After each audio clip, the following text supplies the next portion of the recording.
And thanks for joining me on We Are Unique. Don't forget, if you want to email the show, you can do. It's wau@europentv.com. And on this episode, we're talking lots about PDA, and also later on in the show, I'll be joined by a family talking about Asperger and PDA.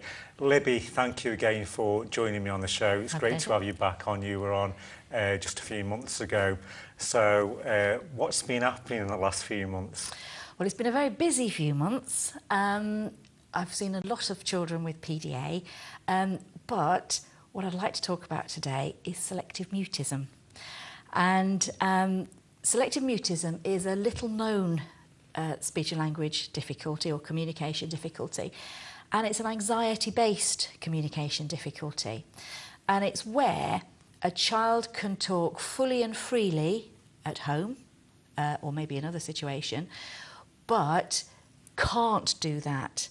So they might become completely unable to speak or freeze in that particular social situation. And is that all caused by anxiety? Yes, it is, yes.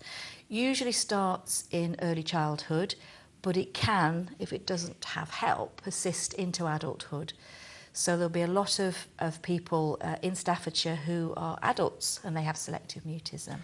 Can that actually be caused by trauma? Because I know way back when I used to see children in classroom settings where they can be okay, they can have speech and communication, then all of a sudden something traumatic happens in their life, then the speech goes. Yeah. Yes, it's different to traumatic mutism. So like you say, it just goes. And that would be across the board.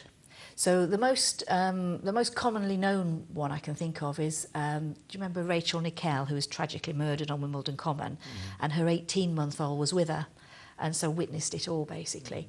And so he was completely mute. So it isn't that, it's a completely different type of mutism. But in a way, it's often the trauma of starting school or starting nursery that brings it on. And often parents don't know until the first parents' evening, and they say, well, you know, actually she just hasn't spoken at all. More girls than boys, which is unusual for a language and communication difficulty.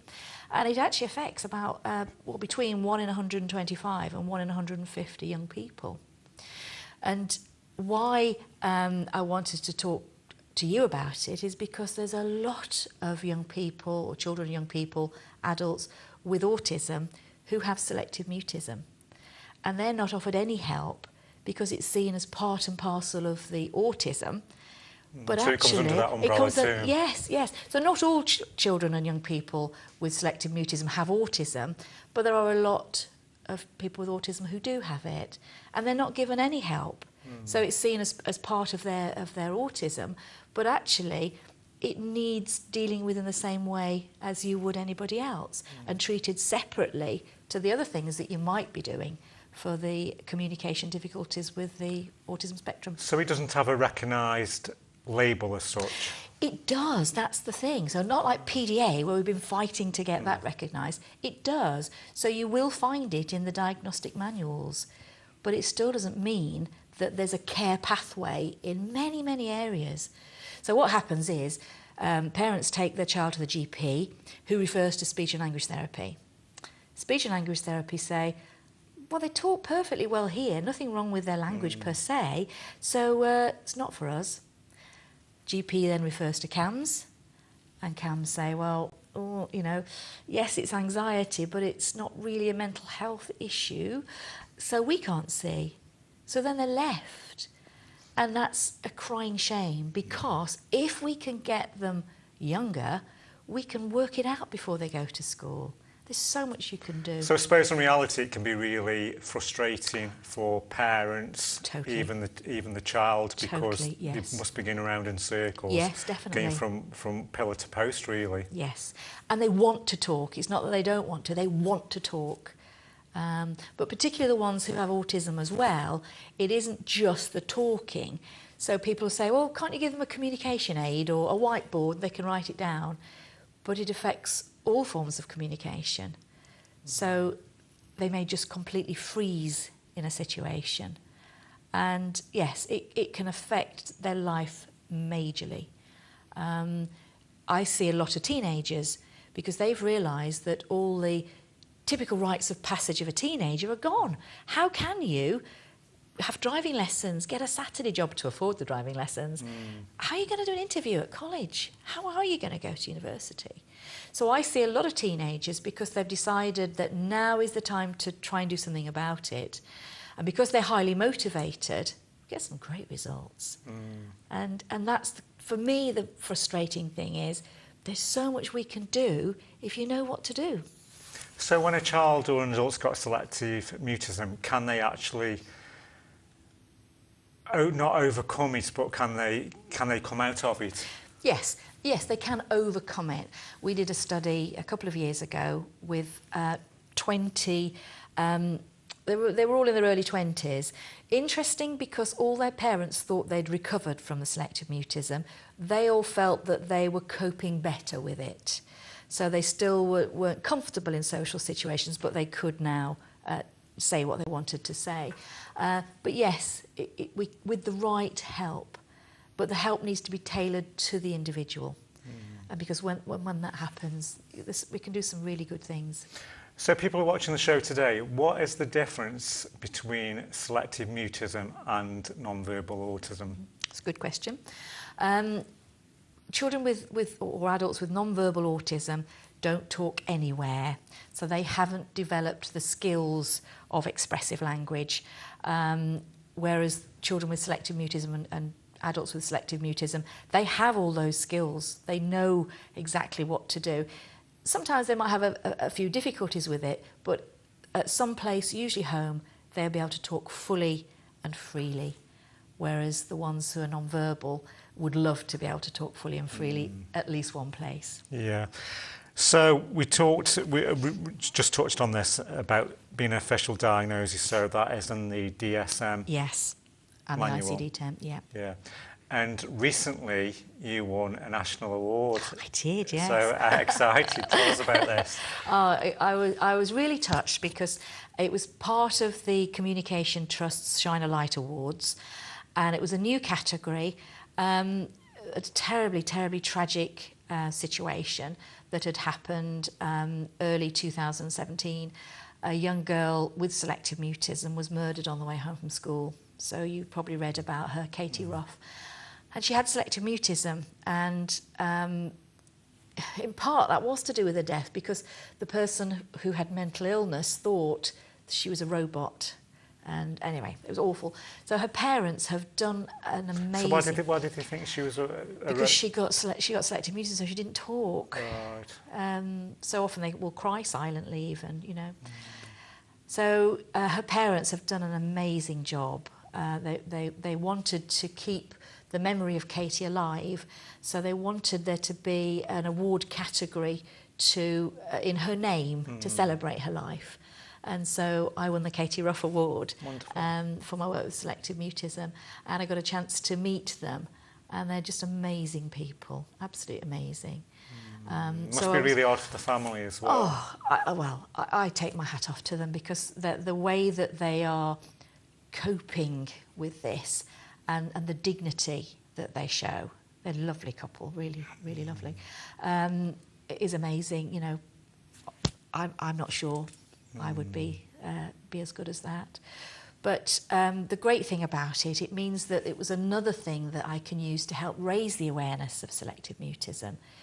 Because, you know, I read a report the other day, it was a girl with autism, and there were 2 clinical psychologist reports and an educational psychologist report, school reports, all talking about her refusal to talk, and they were saying she was a reluctant talker. She's not refusing to talk. She can't in that situation. And yet people try and make her, which makes her anxiety worse, which makes the possibility of her having a conversation with them way beyond reach. And that, you know, we've got to do something. So, Libby, up and down the UK, obviously there must be lots of parents watching this today, finding this topic very interesting. How does somebody go about getting a diagnosis? Well, the SMIRA website, so that's Selective Mutism Information and Research Association, so if you just Google SMIRA, they've just produced some new guidelines about how to get help and where to get help, because you don't have to be a speech and language therapist to diagnose selective mutism. You just need to know what it looks like and to be able to rule out the things that it's not. So like you said, that it isn't, somebody who's actually non-verbal and unable to talk because of that. And it can't be explained better by other things. So for instance, traumatic mutism. But yeah, great new guidelines. And they have a really good Facebook page that a lot of parents get a lot of support from. So if you Google SMIRA Facebook page, it's really So can useful. parents get a official diagnosis on the NHS? And Yes, if not, they can. because local areas as such, Yeah, it's quite patchy, as we know, it's across the very UK. patchy. Do you find that sometimes parents have to pay privately? Unfortunately, yes, because it depends if there's a care pathway in that area. So they might just come out with a reluctant talker label, which isn't useful at all. But to be honest, it's more about what you do about it rather than the label. But there are a lot of places that will recognise it. It's growing. And is there any particular, when somebody's got selective mutism, is there any particular therapies can enable that person to maybe speak a little bit or talk a bit, and what There's a sort of lot. therapies work in your There's a brilliant Selective Mutism Resource Manual 2 by Maggie Johnson and Alison Wingens, who are the UK gurus in selective mutism. And it's a fabulous manual. So if you're not able to access therapy any other way, actually, if you've got the manual in front of you, and lots of libraries stock it, it gives you lots and lots of tips to get the environment right. And there's 10 steps to confident speaking. It gives you a breakdown. There's a lot that you can actually do yourself with that to educate people. There's a really nice purple book by Maggie Johnson, Can I Tell You About Selective Mutism? And I use that a lot. I used it last week because a child was so anxious, ASD, selective mutism, possible PDA, not in school. And so school have raised their concerns because she was fine there. And so I was able to send that to the social worker to say, look, this isn't a case of fabricated illness, it's real. And if I'm in a court case, I'll give one to each barrister and one to the judge, because it's a really good, quick synopsis of what it's like, and it's easy to read. But when they're older, it gets harder. So we use CBT, we might use NLP. It sounds a bit of a contradiction to use CBT because that's a talking therapy, but actually it's just breaking things down into its smaller parts. And have you ever found that somebody who's got autism, who's speaking quite articulate, can they go on to develop selective mutism? Yes. And if so, what actually causes that to happen? It's where the demands on them increase. So a little girl that I've been seeing since she was 2, and she's doing so well, and she was fine in reception. She was just a little bit quiet, but she's just gone into year 1 and had developed selective mutism because the demands on her were just too great, and her anxiety had built. Actually putting some things in place for her and reducing the demands on her, she's actually not doing too badly now. But with selective mutism, you can have a high profile where they just don't talk at all, or low profile where they say a little bit. So it's where the demand to please the person overrides the fear of talking. But if it's not treated in the right way, that will become high profile. So we do need to be better at identifying those children. And I think sometimes you can probably find that some professionals may think when they're assessing or diagnosing the child who don't know about selective mutism, correct me if I'm wrong here, but maybe some of the professionals could probably think, oh, that child's just being naughty. Oh, and quite often, that yes. child doesn't want to speak. Yes. Oh, that's what I get all the time. Choosing not to talk. That's what we get all the time, choosing not to talk. And of course it's way, way different to that. They want to talk, but the demands of the situation are just too great for them and they can't. And what we need is understanding of that, not punishment because of that. Well, Libby, thank you for joining me. It's been a very interesting topic, and I'm sure people will get great benefit from today's show, so thank you. Thank you, Kevin. And if you join me just after this break, we'll be joined by Deborah and her daughter Morgan talking more about this subject.